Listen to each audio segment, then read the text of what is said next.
So today in this video we are going to see the difference between the fertilizer and the manure.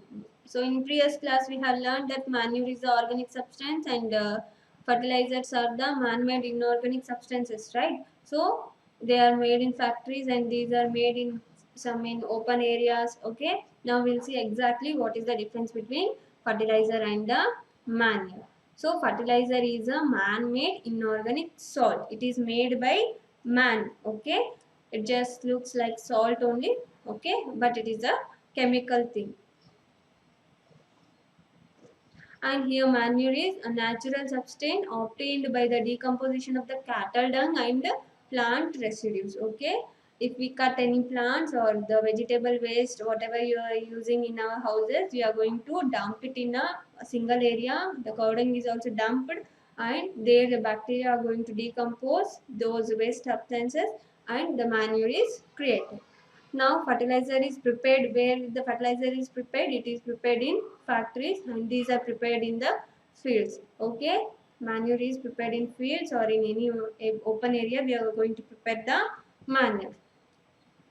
Now fertilizers do not provide any humus to the soil. Humus is nothing but a moisture content in the soil. If you go on slightly dig the soil, you are going to see some watery content, not so much liquid, but you are going to see some wetness. We can say wetness. Okay, so fertilizers do not provide wetness to the humus to the soil, but manures are going to produce lot of humus to the soil. Next, fertilizers are very rich in plant nutrients like nitrogen, phosphorus and potassium. They are rich in nitrogen, phosphorus, potassium. Okay, but these are relatively less rich in plant and nutrients. Not completely less, somewhat less when compared to the fertilizers. Okay, that's the reason why plants are going to grow well when we are going to use the fertilizers.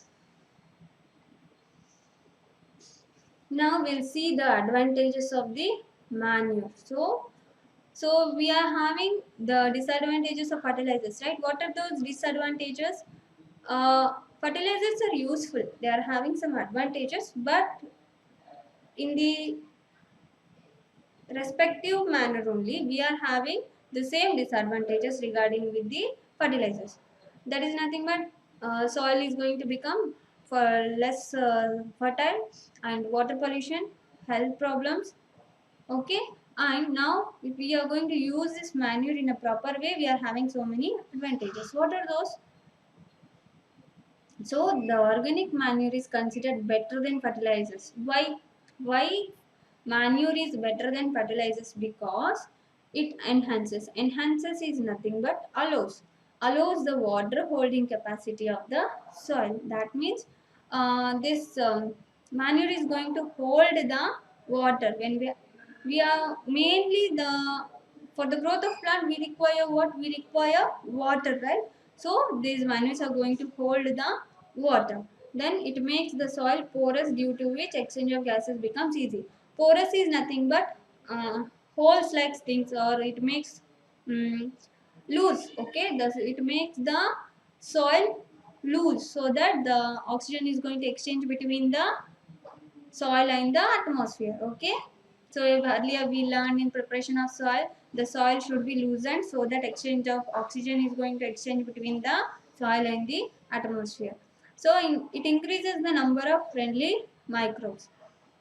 Manures, if you see the manure, you are going to see some insects or microbes are going to grow well because of decomposition. You are going to see in manure, you are going to see the cow dung or animal dungs are used, and waste from decomposed plants and bacteria are used. So mainly there is an increase in microbes. Okay, and that too the microbes which are very useful for us. And it improves the texture of the soil. That means texture of the soil is nothing but the soil is going to become not so much hard or smooth. The texture is nothing but the soil is very good for the growth of the plants. Now we'll see what is irrigation.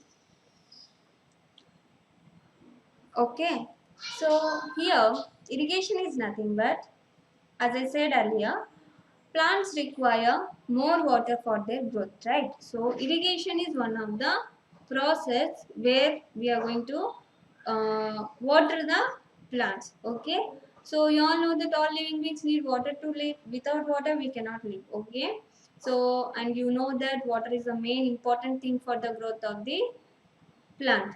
Okay, what actually the roots which are present in the soil, when we water the plants, the roots are going to absorb the water, and from the roots the water is going to transfer to the other parts of the plant.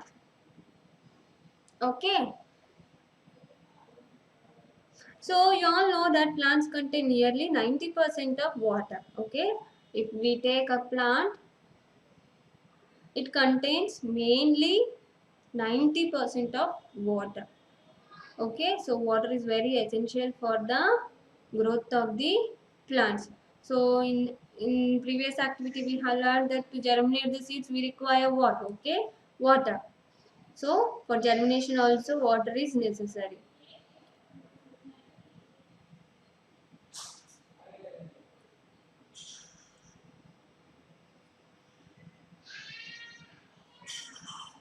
So what is the exact definition for the irrigation? The supply of water to the crops at regular intervals is called as irrigation.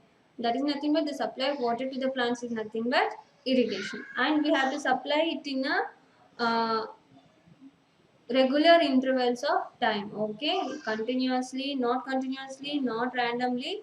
We have to, in regular intervals, we are going to supply the water to the plants.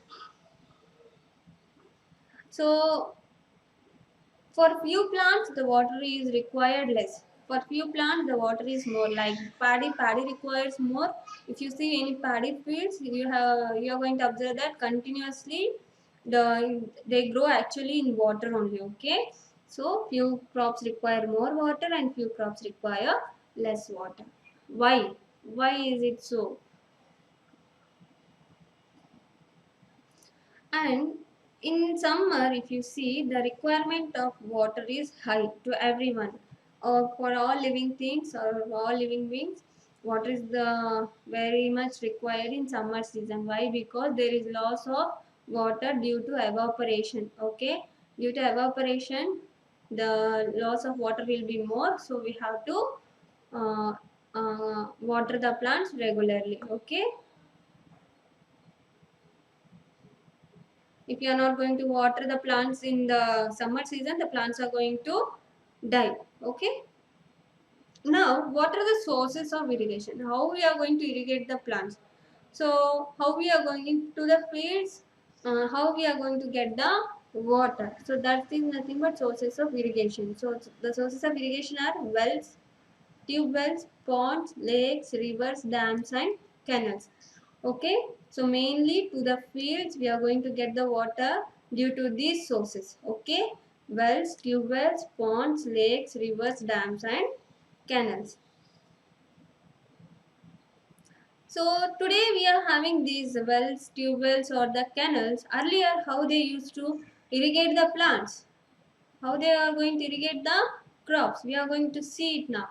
So traditional methods of irrigation, that is nothing but old methods. Okay, how?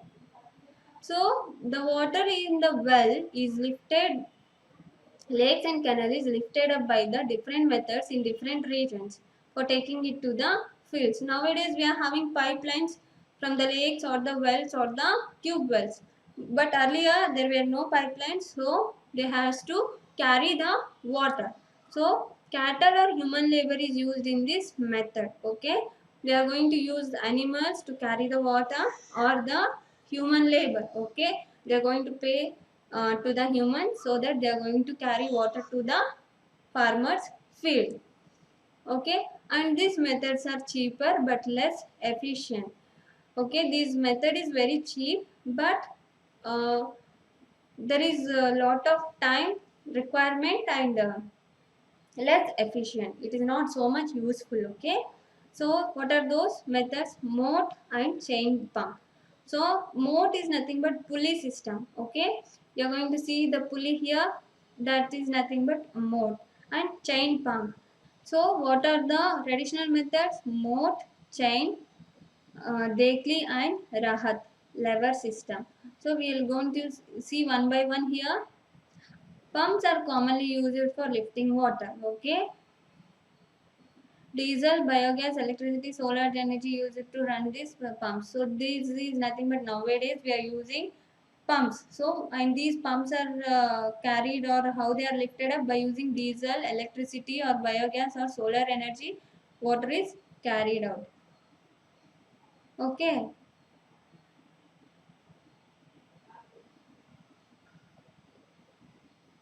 So these are the old methods. For old methods, if you see it here, chain pump.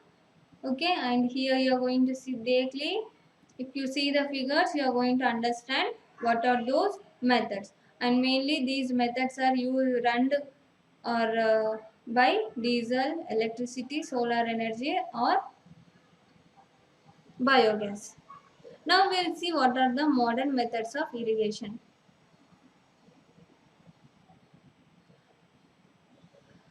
So here, the modern method of irrigation is mainly it's going to save the time and it's going to um, save the labor work. Okay, now it is very much useful.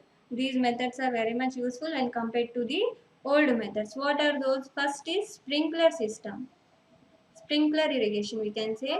This is more useful on the uneven land where sufficient water is not available. Okay, where the land, if you travel while you are traveling or in your fields, if you see it, have you seen the water is going to rotate and the water is going to be some pipe like things will be arranged to of equal distances and the water is going to rotate and the water is going to sprinkle.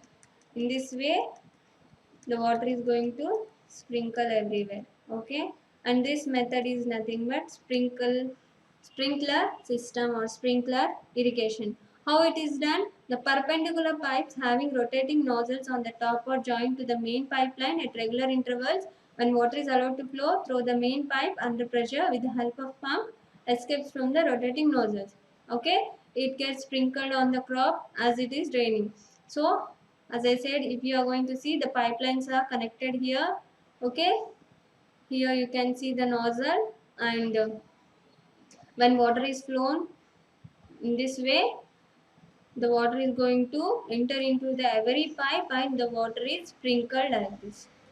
Okay, if you see the image properly, you are going to understand what is this method or the sprinkler method, how it is done. Okay, from the well, the water is lifted up and from the pipeline, the water is carried to the all the field. Okay, next one is drip system or drip irrigation. In this, what happens? Water falls drop by drop directly near the roots, so it is called as drip system. It is the best technique for watering fruit plants, gardens, and the trees, and the water is not at all wasted in this drip system. Okay, so same thing in sprinkler system, we are having some long pipes and the water is sprinkled. Okay, but here in drip irrigation, what is done? Directly to the root area. Okay, directly to the root area of the plant, the pipelines are fixed and the water is going to slowly move or drop by drop the plants are watered. Okay, this is nothing but drip irrigation and the water is not wasted at all and directly the water is going to enter into the root. Okay, if sprinkler system or any other, the water is wasted, some amount of water is wasted, but in drip irrigation there is no such kind of wastage in the wastage of the water.